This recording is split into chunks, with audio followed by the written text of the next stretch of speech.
Bonjour et bienvenue dans ce nouvel épisode de Reconnect, le podcast des femmes épuisées. Je suis Séverine Lapp, coach et naturopathe. Je crois au pouvoir des femmes qui se reconnectent à leur essence, qui se révèlent et qui osent suivre leurs rêves pour réinventer leur vie. J'accompagne les femmes qui traversent l'effondrement du burn-out pour qu'elles renouent avec leur force intérieure, s'affirment sans compromis et prennent pleinement leur place dans un monde qu'elles contribuent à transformer. Bonne écoute! Bonjour et bienvenue dans ce nouvel épisode de Reconnect, le podcast des femmes épuisées. Aujourd'hui, j'ai le plaisir d'accueillir une avocate en droit du travail qui s'appelle Salima, que je connais depuis un petit moment et elle me fait la joie de venir ici pour répondre à quelques questions. Bonjour Salima, Bonjour Séverine. je vais te laisser te présenter. Oui, merci. Alors déjà, je voulais te remercier pour l'initiative que tu as prise de permettre aux personnes exposées aux questions de souffrance au travail d'avoir des informations peut-être un peu plus simples, accessibles et de vulgariser peut-être certains mots, certains concepts, du jargon juridique, puisque ça va être un peu l'objet de cette discussion de ce jour. Et merci également aussi pour cette invitation. Je suis ravie de pouvoir contribuer à ce travail. Et voilà, j'espère que mes propos vont être clairs. Alors, en ce qui me concerne, effectivement, donc, je suis avocate à Strasbourg. J'exerce depuis une vingtaine d'années maintenant, mais je suis établie à Strasbourg depuis 10 ans et j'interviens principalement en droit du travail et également en droit de la sécurité sociale. Alors c'est un peu moins connu, mais globalement, ça a aussi un lien avec le travail dans la plupart des cas de souffrance au travail, puisque je suis amenée à traiter de cas d'accidents du travail, de maladies professionnelles, de prestations sociales, d'invalidité, d'incapacité. Et dans ce cadre-là, pour toutes ces activités, j'accompagne essentiellement des salariés qui sont confrontés à des situations de souffrance au travail, et puis alors en conseil et en contentieux. Et je dispose par ailleurs d'une autre casquette en qualité de formatrice. Et cette fois-ci, je forme les élus du personnel sur des questions de santé, sécurité et conditions de travail. Merci, c'est vrai que moi je connaissais pas du tout cet aspect d'avocat au niveau de la sécurité sociale. Donc ouais, j'ai découvert ça quand on avait échangé pour la première fois. Alors dans le cas du burn-out, quand est-ce qu'on fait appel à un avocat? Quand on s'épuise ou qu'on traverse le burn-out, à quel moment est-ce que c'est judicieux de faire appel Alors, à un avocat? mm. C'est effectivement peut-être en ces termes-là qu'il faut poser la question, parce que dans l'absolu, on peut faire appel à un avocat à tout moment. On peut faire Mhm. appel à un avocat une fois que le contrat de travail est rompu, hein, on est licencié pour inaptitude ou parce que on est absente depuis très longtemps et que cela perturbe l'organisation de l'entreprise. Donc, on peut évidemment consulter un avocat à ce moment-là. Alors, il faut quand même garder à l'esprit qu'il y a des délais, hein, pour pouvoir contester une mesure de licenciement. Euh, mais judicieux, enfin, puisque tu utilises le terme judicieux, Mhm. effectivement, la question, c'est vraiment de savoir quand est-ce qu'il est pertinent, judicieux de consulter un avocat quand on est confronté à ces situations-là. Et moi, j'ai envie de dire qu'il faut le faire impérativement avant de s'effondrer, Mhm. avant de consulter, enfin, du moins avant d'être en arrêt de travail. Donc, D'accord. concrètement, quand on a effectivement ces premiers ressentis, parce que souvent ce qu'on ressent est juste et vrai, donc ces premiers ressentis qui peuvent ensuite se traduire physiquement et qui nous amènent à consulter son médecin traitant. Et si le médecin traitant estime qu'il est nécessaire de s'arrêter parce que effectivement il a posé un diagnostic qui là aussi est le bon, hein, puisque Mhm. ils sont évidemment formés sur ces questions-là, eh bien, avant de se mettre en arrêt, l'idéal, c'est de prendre un conseil auprès d'un professionnel du droit, parce que quand on est sur place, sur le lieu de travail, on a en réalité accès à une mine d'informations qui sont ensuite très précieuses pour l'avocat qui va être amené à étudier le dossier, analyser les pièces et voir dans quelle direction partir. Quand on est déjà en arrêt de travail, c'est beaucoup plus compliqué parce que on n'a pas plus forcément accès, ou peut-être plus même envie d'avoir accès à tous les aspects professionnels, que ce soit sa boîte mail, se connecter à son compte professionnel, entrer en contact avec ses collègues de travail, ça peut parfois être extrêmement difficile aussi. Et ces éléments-là, alors bien évidemment, on essaye d'en récolter davantage, mais au moins ces éléments-là sont beaucoup plus difficiles à récolter une fois qu'on a quitté son poste et malheureusement qu'on n'envisage pas ou que son état de santé ne permette pas d'envisager une reprise à court terme. Mhm. D'accord. C'est vrai que dans ta clientèle, est-ce qu'il t'arrive d'avoir du coup des femmes qui sont dans cette situation-là, qui arrivent à anticiper? Parce que je me dis, parfois on est tellement pris dans l'engrenage qu'on ne pense pas forcément à ce côté légal. Mm. Mais c'est rare. Ouais. Malheureusement, c'est rare. C'est quelque chose qu'on déplore au quotidien Mhm. en tant qu'avocat, hein, puisqu'on essaye, moi j'essaye en tout cas d'essayer de faire passer le message le plus souvent possible, soit sous la forme d'ateliers ou de formations, pour vraiment rendre les salariés vigilantes sur Mhm. la nécessité de consulter en amont. D'accord, ouais. Euh, alors, Donc, évidemment que ce n'est pas irrémédiable, hein. C'est-à-dire qu'on peut toujours, même quand elles sont sorties de la relation de travail, on peut toujours essayer d'obtenir des éléments, mais voilà, l'idéal, si on peut faire passer un message, c'est oui. de consulter en amont et avant même de s'effondrer. D'accord, bah, le message est passé, on insiste bien là-dessus. Prenez les devants si vous êtes dans une situation compliquée, si vous êtes en souffrance actuellement sur votre lieu de travail, prenez les devants et demandez conseil à un ou une avocate hein, spécialisée. Alors, en parlant de lieu de travail, donc d'après un article de loi, dans le Code du travail, l'employeur doit prendre les mesures nécessaires pour assurer la sécurité et protéger la santé physique et mentale des travailleurs. Est-ce que tu pourrais nous donner des exemples de fautes qui seraient commises par l'employeur donc, qui Mhm. ne respecteraient pas finalement cet article du Code du travail? Oui, alors c'est vrai que cet article, il est assez clair. On ne peut pas forcément toujours dire que les textes le soient particulièrement. Il est très clair puisqu'il impose à l'employeur une obligation qui est celle de prendre soin de la santé physique et mentale de ses salariés. Et c'est assez clair, hein, parce que c'est vraiment une responsabilité qui pèse sur les épaules de l'employeur. Alors, cette obligation, elle a un petit peu évolué au niveau de sa nature, puisqu'on avait tendance à penser, enfin jusqu'à il y a à peu près 10 ans, on disait que c'était une obligation de résultat, c'est-à-dire qu'à partir du moment où un salarié est victime, par exemple, d'un accident du travail ou que sa maladie professionnelle est reconnue, ça suffit à considérer que l'employeur a commis une faute. Bon. Mhm, La jurisprudence alors les juges sont revenus un tout petit peu sur cette notion en considérant qu'il s'agissait désormais d'une obligation de moyens mais renforcée, c'est-à-dire que l'employeur doit adopter toutes les mesures nécessaires pour éviter le risque. mhm, Dès lors que le risque se produit, il doit démontrer qu'il a tout fait pour amoindrir ses effets et éviter qu'ils se reproduisent à l'avenir.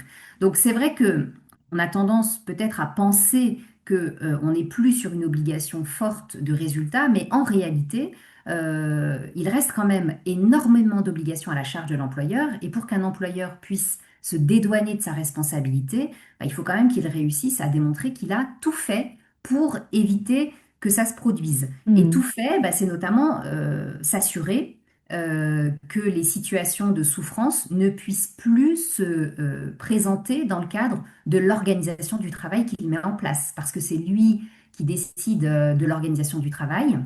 Cette mhm, organisation en elle-même, elle ne peut pas générer de la souffrance au travail. Et malheureusement, quand c'est le cas, bah, quand ça se produit, eh bien, sa responsabilité, son obligation à lui, eh bien, c'est de prendre les mesures nécessaires à une bonne ambiance de travail. Bon, mhm, alors, je vais illustrer avec quelques petits exemples, mais globalement, moi je suis saisie de cas d'épuisement professionnel, euh, je m'interroge toujours sur le fait de savoir si l'employeur avait conscience de la charge de travail qui était dévolue à la salariée. Mhm. Et ça arrive très souvent pour des salariés qui peuvent se voir reconnaître le statut de cadre, qui ont des contrats forfait jour, et pour lesquels l'employeur, en réalité, ne se soucie pas de savoir combien de temps elles passent à réaliser toutes les tâches qu'on leur dévolue. Mhm. Donc, l'obligation de l'employeur, et là où il commet une faute, c'est de ne pas vérifier la charge de travail qu'il donne à sa salariée. Ne pas vérifier l'amplitude des horaires de travail. Ne pas vérifier, par exemple, à quelle heure elle se connecte le matin et à quelle heure le dernier mail est envoyé le soir. Est-ce qu'elle travaille le week-end? Ça, ce sont des éléments qui permettraient de voir la responsabilité de l'employeur engagée si la salariée devait s'effondrer quelques mois après. D'accord. Deuxième exemple, alors là, ce sont des exemples enfin, c'est un exemple qui a fait beaucoup parler parce que ça fait à peu près quelques années maintenant qu'on sait que dès lors qu'un employeur est alerté qu'il y a une situation de violence au travail du type agression physique ou verbale de la part d'un collègue de travail ou un cas de harcèlement moral, l'employeur qui serait donc alerté par la salariée victime et qui ne réagirait pas, donc par exemple en menant une enquête, eh bien Mhm. ce serait l'employeur qui pourrait voir sa responsabilité engagée devant les tribunaux. D'accord. Et alors, comment est-ce qu'on peut apporter la preuve que l'employeur est en tort et qu'il a commis une faute? Alors, c- en matière de burn-out, sur le plan juridique, on ne va pas forcément utiliser l'expression burn-out, on va Mhm. rechercher une autre qualification juridique ou d'autres qualifications juridiques qui vont nous permettre de profiter d'un aménagement de la charge de la preuve. Puisque par exemple, si on est sur le terrain du harcèlement, on peut être aussi sur le terrain de la discrimination, c'est à peu près c'est le même régime juridique en matière de preuve. On bénéficie d'un aménagement de la charge de la preuve qui permet à la salariée de verser des éléments de nature à laisser présumer l'existence d'un harcèlement ou de nature à laisser présumer une dégradation des conditions de travail. Et là, on a tout un champ, en fait, tout un panel de moyens qui sont à notre disposition et qui sont plus ou moins appréciés par les juges comme étant à forte valeur probante. Donc moi, je demande à ce qu'on me produise tout ce qu'il est possible de réunir. Donc évidemment, les courriers postaux qui ont pu être envoyés par l'employeur, hein, Mhm. parce qu'on peut avoir par exemple une multiplication de procédures disciplinaires contre une salariée, des sanctions disciplinaires totalement injustifiées, mais multipliées, qui peuvent, elles, là, être un élément de preuve, un élément de nature à laisser penser qu'elle est victime d'un harcèlement. Donc tous les courriers, tous les SMS, tous les mails qui sont envoyés, reçus, tous les éléments, on a évoqué tout à l'heure les mails avec les heures de connexion, les heures d'envoi des mails, donc tous ces éléments qui pourraient démontrer une surcharge de travail. Évidemment, des témoignages de collègues de travail, d'anciens collègues de travail, mais ça peut aussi être des témoignages de membres de la famille. Évidemment, ce sera apprécié avec une valeur probante moindre parce qu'il y Mhm. a ce lien de parenté, mais c'est un élément parmi d'autres. Ça peut être aussi un témoignage émanant d'un ami ou d'une amie qui était présent au moment où j'ai reçu un coup de fil de ma DRH qui m'a littéralement injuriée parce qu'elle a estimé que je n'avais pas rempli correctement l'objectif. Voilà, elle a été Mhm. odieuse au téléphone. Mon ami était à côté, a vu l'état dans lequel je me suis retrouvée après cet entretien. Eh bien, on peut le faire témoigner Mhm. peut aussi produire, moi c'est ce que je demande souvent, toutes les pièces médicales, donc des certificats médicaux qui peuvent émaner bien évidemment du médecin traitant, des thérapeutes, psychologues, psychiatres, le dossier médical qui est entre les mains de la médecine du travail, ça il ne faut pas oublier aussi que ce sont des informations précieuses qui peuvent être importantes au soutien d'un dossier. Et puis, il reste aussi maintenant une question qui est très actuelle, les enregistrements. Oui. Parce que ça a fait beaucoup, beaucoup couler d'encre dernièrement parce que, eh bien, certains salariés, certains employeurs aussi, hein, il faut savoir que il y a un employeur qui a notamment enregistré un entretien qu'il a eu avec un salarié et qui a pu permettre de démontrer la faute commise par ce salarié. Donc, c'est bien qu'aujourd'hui, tout le monde enregistre tout le monde. Mhm. Eh bien, les enregistrements, moi, je ne suis pas forcément opposée au fait qu'ils puissent servir d'éléments de nature à laisser présumer quelque chose qui ne va pas. Une situation de souffrance au travail, un harcèlement, une mauvaise exécution du contrat par l'employeur. Euh, je pense que ce n'est pas à négliger et pour une raison aussi importante, c'est que on oublie que le harcèlement moral ou le harcèlement sexuel, eh bien, ce sont des délits. Donc, on peut déposer plainte au pénal et au pénal, la preuve est totalement libre. Donc, si un salarié, une salariée dispose d'un enregistrement qui permet de démontrer une agression verbale, physique, un attouchement, une humiliation, une brimade, un entretien houleux, eh bien, au pénal, ça peut être déclaré recevable. Donc, ce D'accord. n'est pas inintéressant. Mhm. Ok, ouais, c'est vrai que je me posais aussi, alors tu as répondu à la question de l'enregistrement, parce que ben, aujourd'hui, avec nos smartphones, on a vraiment possibilité, oui, de plus de possibilités sans doute qu'il y a quelques années C'est pour ça, apporter la preuve. D'accord. c'est ça.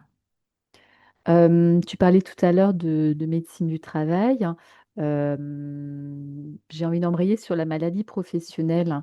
Oui. Est-ce qu'un avocat peut intervenir pour faire reconnaître le burn-out comme maladie professionnelle? Alors oui, bien sûr, un Mhm. avocat peut intervenir. Alors ce n'est pas obligatoire, c'est pour moi, je le dis, alors pas pour prêcher pour ma paroisse, mais c'est préconisé parce que c'est assez complexe de faire reconnaître une maladie professionnelle en droit français, puisque à l'heure actuelle, le burn-out ne figure pas dans le tableau des maladies professionnelles.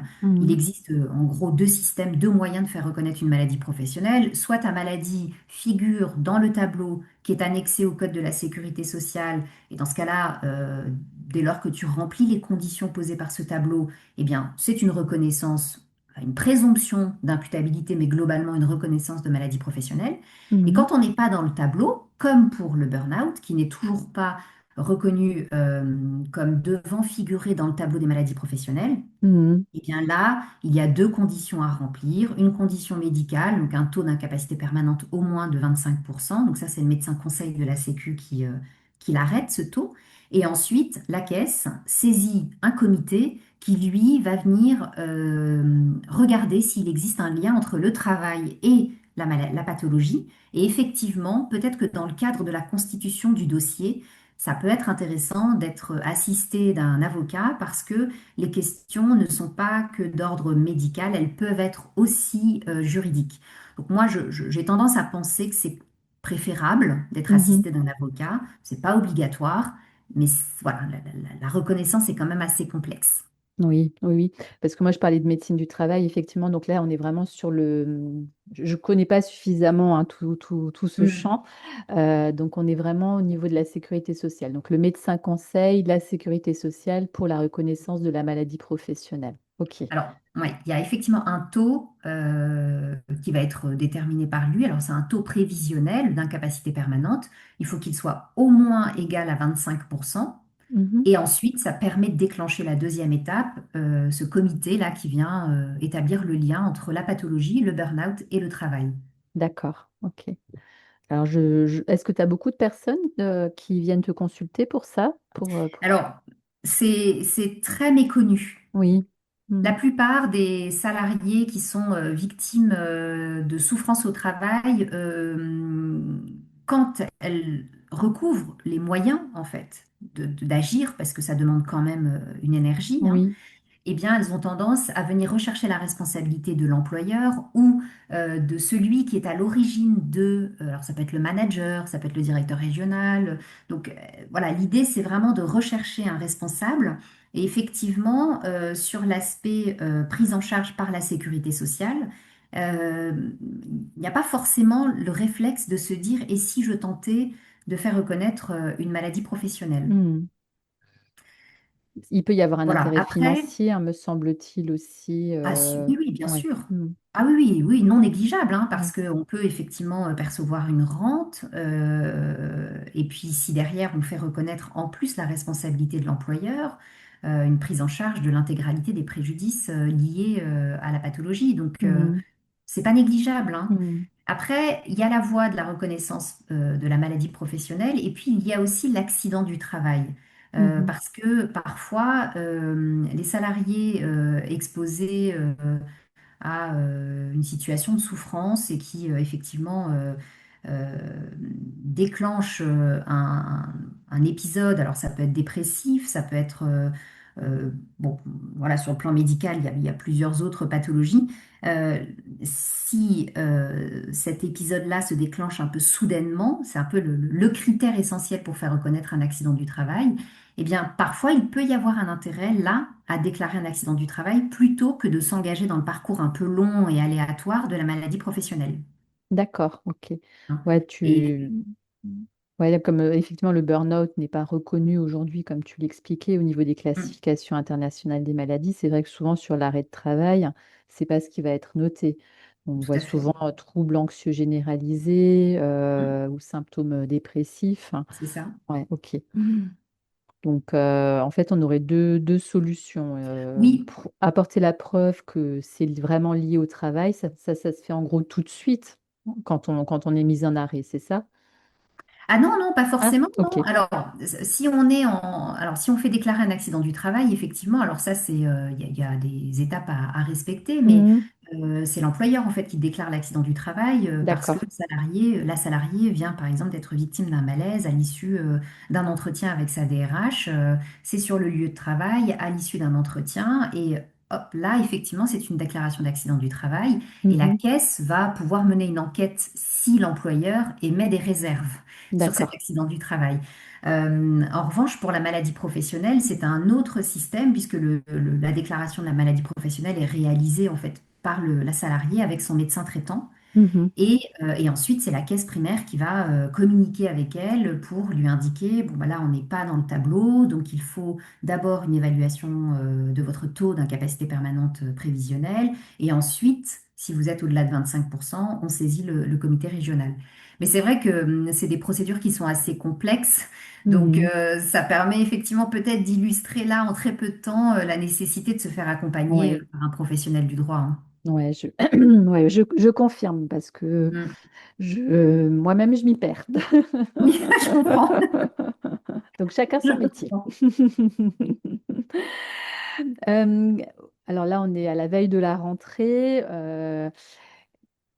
Je sais que les femmes souvent se retrouvent débordées quand les enfants retournent à l'école, quand il y a de nouveau une nouvelle organisation à mettre en place après les vacances, etc.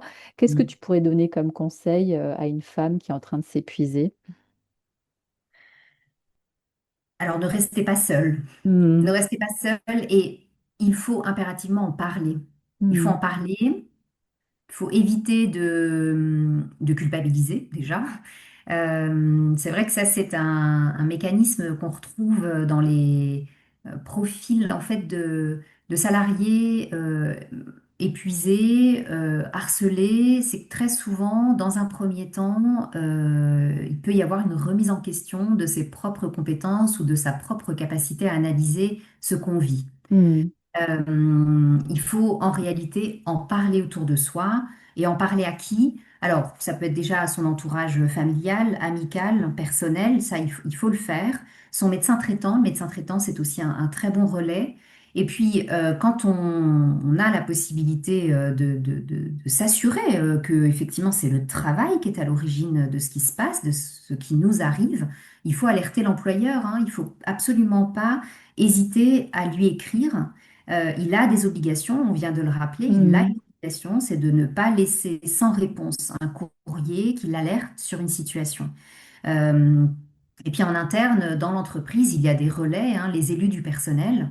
Le CSE sont des élus, des salariés qui sont formés sur ces questions-là, qui peuvent être des relais importants, qui peuvent porter des réclamations, qui peuvent enquêter aussi, hein, alerter aussi l'employeur sur une situation, un service qui dysfonctionne, parce que là, il y a manifestement un management toxique. Quelqu'un qui manque peut-être de formation lui-même, hein, ce manager hmm. peut peut-être manquer de formation et fait mal au quotidien. Donc voilà, s'il y a peut-être un message à faire passer, c'est vraiment parlez-en autour de vous. Il y a des relais qui sont en interne, dans l'entreprise, à l'extérieur aussi. les services de la médecine du travail, l'inspection du travail. Ce sont des professionnels, des institutionnels qui peuvent vous orienter et vous conseiller. Hmm. Merci beaucoup, Salima, pour ce temps d'échange avec toi. C'était hyper, hyper intéressant. Enfin, je pense que le message que j'ai voulu faire passer à travers cet épisode et, je l'espère, passer, demandez conseil, demandez de l'aide. Faites-vous Tout à fait. accompagner par des pros formés sur le sujet. Tout à fait. Bah, écoute, je te remercie beaucoup, Séverine, parce que c'est précieux ce que tu fais là de permettre au plus grand nombre d'avoir accès à ces informations. Voilà, en tout cas, j'espère que ça a été accessible, clair. C'est pas toujours le cas avec le langage juridique, c'est vrai, c'est un frein malheureusement, mais voilà, en tout cas, merci pour le travail que tu mènes, qui pour moi est vraiment d'utilité publique. Merci beaucoup, Salima.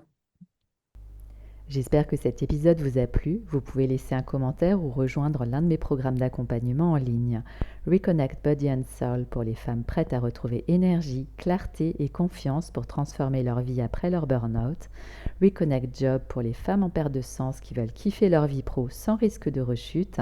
Et Reconnect Business Club pour les femmes qui veulent se tourner vers l'entrepreneuriat après leur burn-out ou celles qui entreprennent et s'épuisent sans vivre de leur activité.